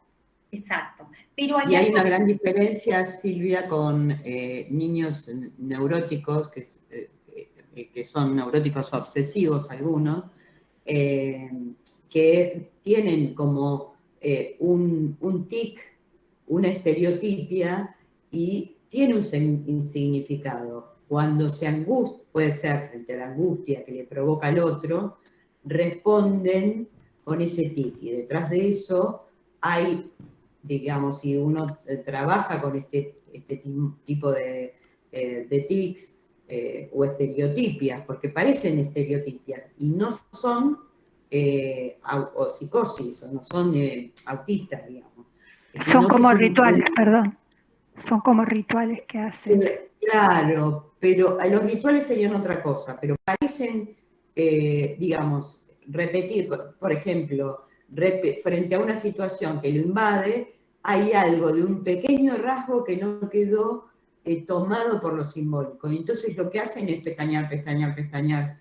Y luego, bueno, yo ahora estoy viendo un niño que ahora, recién, a sus 11 años, le está dando significación a eso que le pasaba. Pero si no era algo compulsivo. Sus ojitos, su mano y movimiento, su cabeza. Y podríamos haber dicho, es un autismo. Hay algo de, no, tiene que haber otros elementos. ¿No? Claro, exactamente, tiene que haber otros elementos, pero bueno, seguramente este chiquito, digamos, por vía del análisis, seguramente, por vía del trabajo terapéutico, hay algo de esto que a lo mejor se puede ir encontrando tiene otros recursos para encontrar otras soluciones, también para construir otras respuestas, seguramente. Claro. En el caso del autismo, a ver, ¿cuál es el problema de esto? Porque acá, digamos, vamos a decir, bueno, en las estereotipias y en las ecolalias, es que este primer tratamiento que el chico realiza para hacer frente a la angustia, que el sujeto realiza para hacer frente a la angustia, el problema es que los resultados que obtiene no están a la altura del esfuerzo que realiza, porque a veces son esfuerzos tremendos que el chico realiza para llevar adelante todas estas cuestiones. Bueno, el DSM las norma como rituales, no son rituales, sino todas estas cuestiones que van armando como para poder estabilizarse, ¿no? O sea, generalmente el esfuerzo es muy, muy, muy grande y no está a la altura de la satisfacción que obtienen. Pero es cierto que cumplen en ese momento una función y que si nosotros queremos llevarlos a otro estado de satisfacción, tenemos que hacer un trabajo sobre esto, ¿no? Ver qué otros objetos le podemos presentarle alternativas. Después, el sujeto consentirá o no esas alternativas, ¿no? Bueno, ¿quieren que les cuente un poquito algún caso de psicosis o prefieren que armemos un espacio de preguntas? Bueno, no queremos tampoco abusar de ti. Como ustedes quieran. Si quieren hacer, podemos armar un espacio de preguntas, van levantando la mano de a uno y respondemos. Podría ser un caso de psicosis. Sí, un caso de psicosis. Importante para saber diferenciar entre un autismo y una psicosis. Bueno. Mis alumnas no entendieron lo que les expliqué, Silvia. Mis alumnas no, lo entendieron. A mí me parece que son Sí. muy aplicadas, que se los transmitiste muy bien porque son aplicadas, mira. No, entendimos. Lo que pasa es que cada vez que vamos a entender más, es importante para mejorar nuestra práctica. Lo que yo les digo que siempre tienen que estar leyendo y que nuestro, digamos, tanto en la comisión de Alesis como de Marina, son muy pocas clases para entender varias cosas y bueno, seguramente algunas ya han cursado psicopatología y neurociencias y volvemos con estos temas, pero bueno, tienen que seguir escuchando y leyendo mucho y bueno, la observación clínica, ¿no? Silvia, dale. Bueno, vamos al power al 15, Shaylee. Es el caso de un chiquito de 7 años que se llama Tiziano. Él está en 2º grado de una escuela común de la provincia de Buenos Aires y su mamá realiza la consulta porque ella dice que él tiene conductas inadaptadas en el ámbito escolar y también presenta dificultades en el aprendizaje. Algo que es muy común en la psicosis en la infancia. Ya les dije que, bueno, a diferencia del autismo, la psicosis generalmente es detectada o se desencadena no tanto en la primera infancia, sino en la segunda infancia, a partir que el chico es escolarizado, ¿no? Esta es una diferencia importante a tener en cuenta. Y generalmente la psicosis en la infancia, claro, no es en el estadio del espejo, muy bien, es en el tiempo lógico de separación. Es decir, pasó por el espejo, pero no hay simbolización de la falta. O sea, hay una dificultad en la simbolización de la falta que trae aparejadas serias consecuencias y serias dificultades también. No es a nivel del espejo, está muy bien la observación. Es decir, la realidad no es un real cotidiano como en el autismo, sino que en el mejor de los casos está mediada por el delirio o, en el caso de los niños, las fabulaciones. Es decir, acá sí podemos establecer una diferencia entre la psicosis en la infancia, no hay un delirio sistematizado, pero sí hay fabulaciones. Fabulaciones que tienen, por supuesto, bueno, en el caso que les voy a contar ahora, un tinte delirante, ¿no? No se da cuenta rápidamente de esto.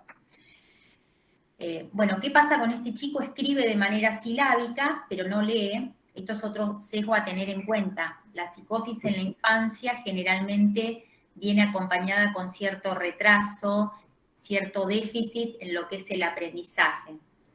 Sí, también una distorsión de la realidad, Gabriela, claro, fabulación y distorsión, sí, sí.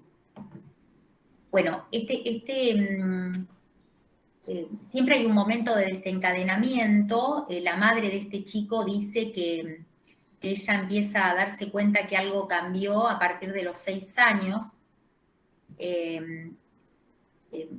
y es a partir del momento que el padre se va de la casa, a partir de una denuncia por violencia doméstica. Pero la madre no quiere ahondar demasiado en este tema.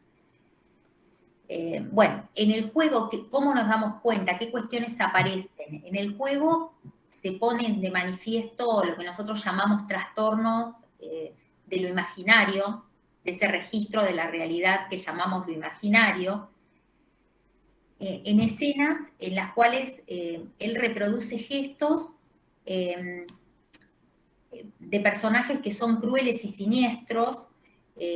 A veces se trata de figuras humanas y otras veces se trata de animales con características humanas.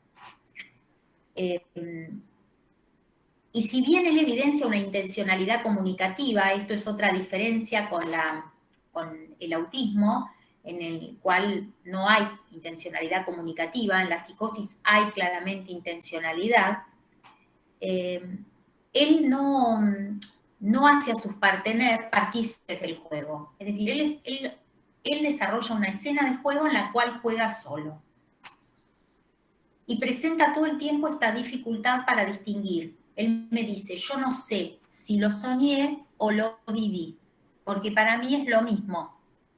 Esta frase él la repite siempre, no sé si lo soñé o lo viví.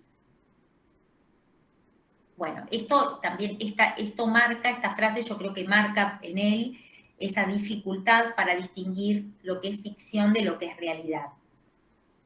Sus relatos están generalmente desprovistos de afectos, aparecen episodios de fugas de ideas, esto también es muy común en la psicosis. Las fugas de ideas se dan a través de los cambios temáticos bruscos, sin lógica, y con una pérdida de una línea directriz tanto en el relato como en sus juegos, ¿no? No hay un ordenador, él cambia de un tema al otro sin ninguna dificultad. En los juegos están presentes las temáticas de zombies y personajes de ultratumba que batallan con seres humanos todo el tiempo, al estilo, no sé si conocen la serie Walking Dead. Fugas de ideas, Daniela, son esos cambios temáticos repentinos. Él cambia de tema, cambia de juego, cambia de escena de juego repentinamente, sin aviso, sin concluir lo anterior. Esas son las fugas de ideas. Bueno, en un comienzo de sus juegos, el destino inevitable de los personajes era matar, al estilo de Walking Dead, matar o morir. Y esto, en el transcurso de las sesiones, fue paulatinamente desplazándose a destinos un poco menos trágicos, a partir también de sugerencias sutiles que le íbamos haciendo en los relatos que él iba haciendo, ¿no? ¿Qué te parece si en vez de morirse, no sé, lo llevamos al hospital? Y bueno, y él aceptaba estas sugerencias. Estas intervenciones son incluso apreciadas por el niño, quien las va incorporando paulatinamente, y esto empieza a atenuar la temática de muerte en sus juegos, pero sí persisten las ideas delirantes y persecutorias, que por supuesto no logran constituirse en un delirio sistematizado porque se trata de un niño, ¿no es cierto? No hay delirio sistematizado en la infancia. Son frecuentes también las referencias sobre situaciones acontecidas en videos como de It, no sé si conocen al payaso asesino, o personajes que él referencia del juego GTA de San Andreas, creo que es de la Play 3. Él teme a estos personajes, pero habla de ellos con cierta ironía. La ironía también es otro indicador clínico en estos casos, porque no necesita que el otro sancione esa ironía como tal, ¿no? Esto es parte del relato que él va realizando en sus juegos, habla irónicamente de estos personajes. Durante el juego empieza a interesarse en un momento por un rompecabezas y empieza una construcción con encastres, como el armado de un pato con el cuerpo desarmado, que generalmente este pato es interrumpido, o sea, cada vez que lo arma, el pato es atacado por figuras bestiales que siempre están al acecho y pueden ser introducidas por él mismo, estas figuras, o también en otras situaciones son fabuladas, ¿no? ¿Ven la diferencia? O sea, es un chico que habla, que relata, que cuenta. Otra de las cuestiones que él trae también es que sus dificultades para conciliar el sueño son debido a las recurrentes pesadillas que él tiene, y él dice que en esas pesadillas él es perseguido por el payaso, y que solo logra vencerlo, viene muy angustiado a las sesiones, porque él dice que solo logra vencerlo a condición de matar o morir, que él tiene que tomar esta decisión, o lo mata o él se muere. Aparecen también, les cuento, lo que llamamos fenómenos de automatismo mental. Esto también es muy común en la psicosis, como el eco del pensamiento, que es la convicción de que alguien le habla en voz alta, de que él piensa en voz alta o algo se le metió en la cabeza, en su caso. En el caso de él es el payaso, que él dice que ese payaso viene de la almohada de su papá. Y que es, cuando incluso habla de sus problemas en la escuela, él dice que es por culpa del payaso que se le metió en la cabeza que él no puede aprender. Bueno, otra de las cuestiones que aparecen en este chico es la escasa tolerancia a la frustración. También esto lo encontramos en la psicosis en la infancia. Por ejemplo, cuando él siente que los otros chicos se burlan de él por sus rarezas. Sin embargo, él se muestra tenaz ante esto, ¿no? Y realiza un significativo esfuerzo por tratar de cumplir con las tareas escolares y por tratar de aprender, aunque las cosas no le salgan. Bueno, en cuanto al lenguaje, fíjense ustedes, a diferencia del autismo, acá hay emisor y hay receptor, pero hay literalidad. Y también hay ausencias de metáforas, frases ininterrumpidas que carecen de sentido. Hay confusión en los tiempos verbales. Es muy común que en los chicos más grandes, cuando van a escribir en la escuela, uno de los síntomas que es inequívoco de la psicosis es, por ejemplo, cuando escriben sin signos de puntuación. escriben a veces palabras de corridas pegadas unas con otras sin hacer uso de los signos de puntuación. Esto es un signo que para mí es un signo clínico de diagnóstico, es un índice clínico de diagnóstico diferencial a tener en cuenta también. Es lo que van a escuchar en algún momento como holofrase. Exactamente, bueno, no lo quería decir así, claro. No, porque como ellos escuchan, digamos, muchos están trabajando en instituciones, por ahí lo van a escuchar y no van a entender de qué se trata. Bueno, el nombre conceptual es holofrase, ¿no? Son, digamos, palabras pegadas. Por ejemplo, un sujeto que dice, a ver, ¿tenés alguna de este? Mira, semetrito o el duna. Un paciente dice semetrito o el duna, semetrito o el duna, todo pegado. El duna era el auto del padre, pero él lo decía todo junto, ¿no? Se metió el duna, quería decir él. Decía semetrito o el duna, semetrito o el duna. Eso es una holofrase. Bueno, la holofrase es, bueno, también, ¿no? Es un indicador de psicosis también. La fragmentación corporal, por ejemplo, él caza insectos para luego quemar partes de su cuerpo y al mismo tiempo se autolesiona, provocándose él mismo quemadura en partes de su cuerpo, como las manos y los dedos. La autoflagelación, esto es también muy común. La mortificación subjetiva, ¿no? Expresada en el cuerpo. La fragmentación corporal también se hace presente en los insectos que él caza para luego quemarles partes del cuerpo y también, bueno, en esto que les decía, ¿no? En las quemaduras que él mismo se realiza. Les traje unos dibujos para que puedan mirar.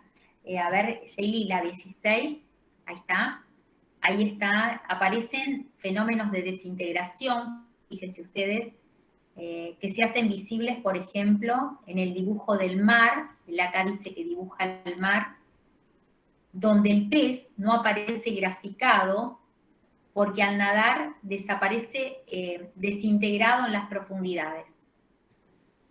¿No? Bueno, fíjense que ahí también aparece, dibuja un chico que después lo tacha, ¿no? Al lado del pez. Bueno, entonces, sus producciones gráficas evidencian fantasías de mutilación y también dan cuenta de esto, de esta fragmentación, cuando dibuja gusanos y gatas peludas. A ver, el otro, Shaylee, el otro dibujo. ¿Hay otro? Me parece que sí, ¿no? Ahí está, dibuja su casa, ahí, ¿no? Hay dibujos donde él hace gatas peludas y insectos, gusanos, que dice haber matado y descuartizado. O sea, en psicoanálisis llamamos a esto, bueno, los fenómenos del agujero de la significación fálica que se dan, bueno, sería la manera de nombrar esto, ¿no? Que son las fantasías de mutilación, también en la hostilidad, que surgen también en sus producciones gráficas. Ahí dibuja a toda su familia dentro de la casa, que dice que se están quemando vivos, por ejemplo, en este dibujo. Esto como para que vean algunas diferencias. El tratamiento es muy distinto porque, bueno, como decía Lacan, nosotros nos hacemos escribas en la psicosis, acompañamos el proceso, acompañamos y hacemos, claro, siempre los dibujos rodean la muerte, claro, el miedo a no sentirse humano, todo esto está muy presente en los dibujos o las transparencias, por ejemplo. En este dibujo no se ve, no sé si en el anterior se ven las transparencias, pero son muy frecuentes las transparencias. Ahí, no sé si les hace, bueno, no sé si con las alas del pez, pero él hace algunos dibujos totalmente donde se ven los órganos, por ejemplo. Esto está también... Hay una gran diferencia con el autismo en ese sentido. No sentirse humano... Y en el autismo son objetos verdaderamente digamos, de ese ser objeto que vos contabas, como un objeto ventilador. El horror también de ser un objeto ventilador puede darse en el autismo, pero es diferente a no sentirse humano. Hay una, claro, son como otras, en esto que vos decís, Vile, son como otras batallas que estos chicos dan, ¿no? En la psicosis es otra batalla, el otro es malo, esto está en contra mío, o sea, son otras batallas. Y se defiende con estas, digamos, con todas estas ideas que va desarrollando en sus dibujos, con esta realidad que se va armando, mediada por el delirio, mediada por las fabulaciones, el psicótico se va armando un día a día. El autismo, como vos decís, sí. Te hago una consulta, la psicosis, ¿viene por causas que son hereditarias o son, pasó algo fuerte, una emoción fuerte, como vos dijiste, en el caso de un padre que abandonó, o en casos de golpes, o en casos de que el padre también sea psicótico, o no? Qué buena pregunta, María, porque en realidad lo que yo dije fue que en el simbólico familiar, digamos, en el relato familiar, la familia ubica un momento como el momento del desencadenamiento. No quiere decir que haya empezado ahí. Esto nunca empieza ahí. Empieza desde mucho antes, ¿no es cierto?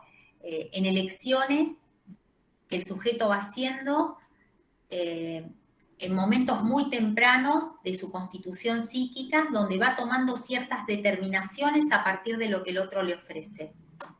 Del mismo modo que se hace en el autismo, se hace en la psicosis. Con la diferencia en que en la psicosis la falla se presenta en otro momento de la constitución psíquica, un poquito más avanzado, nada más. Esa sería como la diferencia. Pero que ahora, ¿cuándo se capta esto? ¿Cuándo se manifiesta esto? Digamos, como hay otra constitución psíquica, esto se manifiesta generalmente en la segunda infancia, ¿sí? No se manifiesta en momentos tempranos, sino que se manifiesta en la escuela, empieza a haber síntomas de estas características en ese momento. ¿Sí? No quiere decir que porque el padre se fue es un psicótico, para que se entienda. Por eso me parece sumamente importante tu pregunta, porque para aclarar esto. No quiere decir que, esto quiere decir que la familia en el relato generalmente encuentra un episodio o la muerte de alguien o una separación o un acontecimiento y dicen fue a partir de ahí que esto se presentó, ¿sí?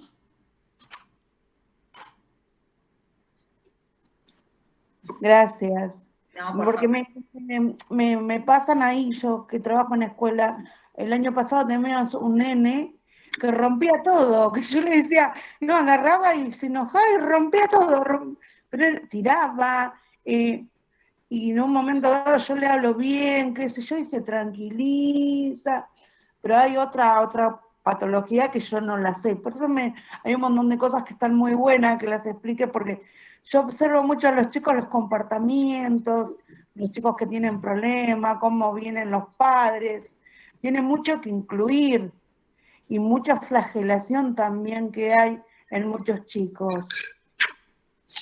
Claro, María, sí, es así, cómo acompañar, ¿no? ¿Qué es eso?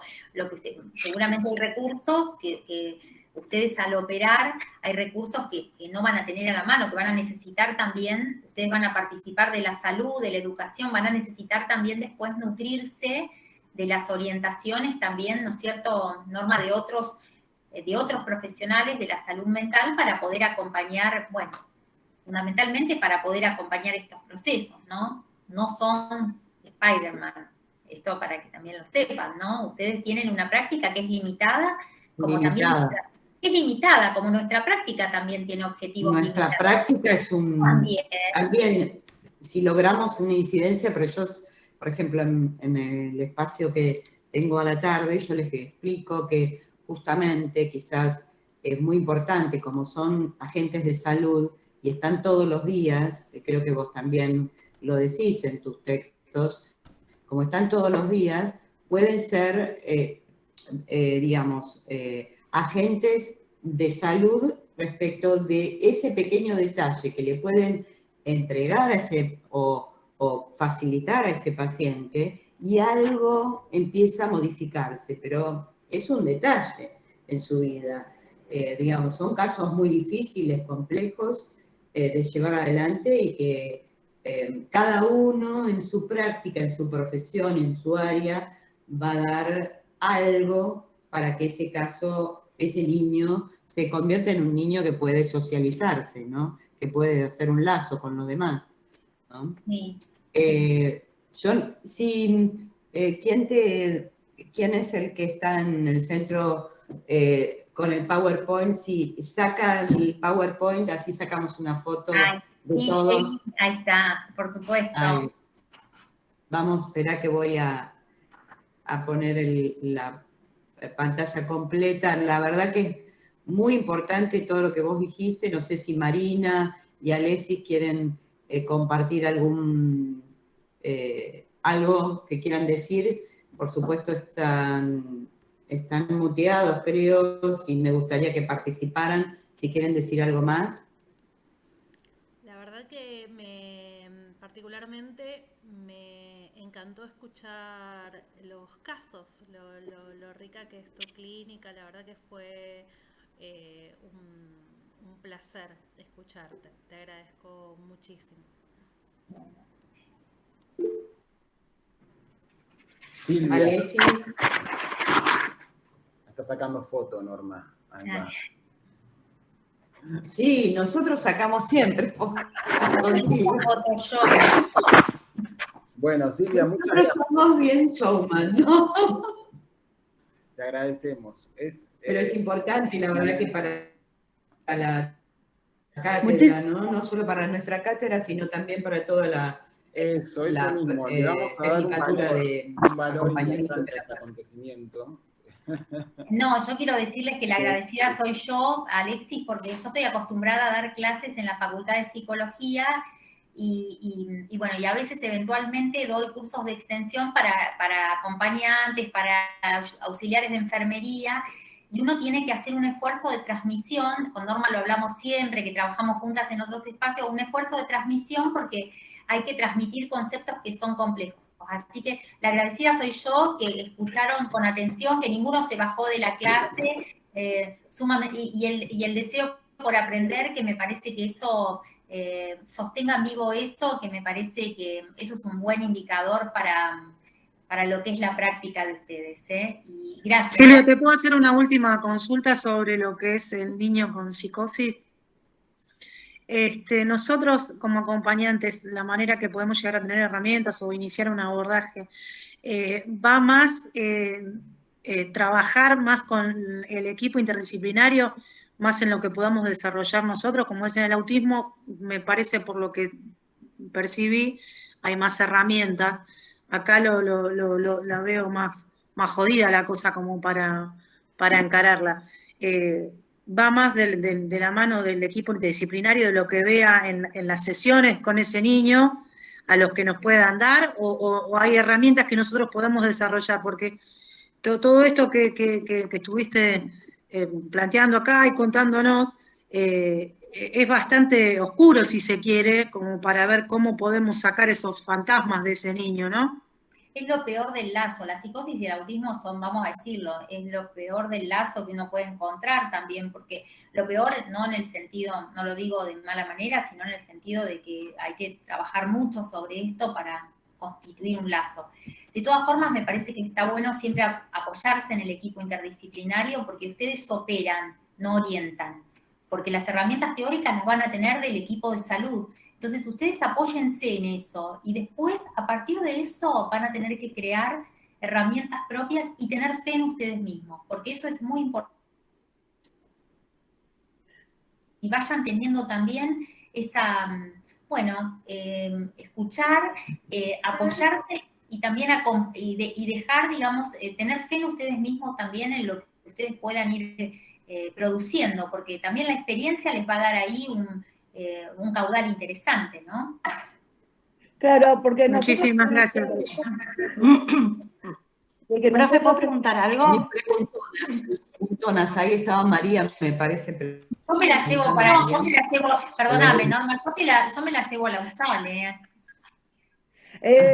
Más allá que los alumnos de psicología no preguntan así. Nosotros trabajamos en la observación. Esto nos sirve porque al trabajar interdisciplinariamente, nosotros estamos haciendo algunas de nuestras primeras prácticas, que no trabajamos como acompañantes terapéuticos. Vamos a tener la prueba cuando nos recibamos, con nuestras fallas, como yo digo, un conocimiento continuo, y vamos a necesitar de todo esto.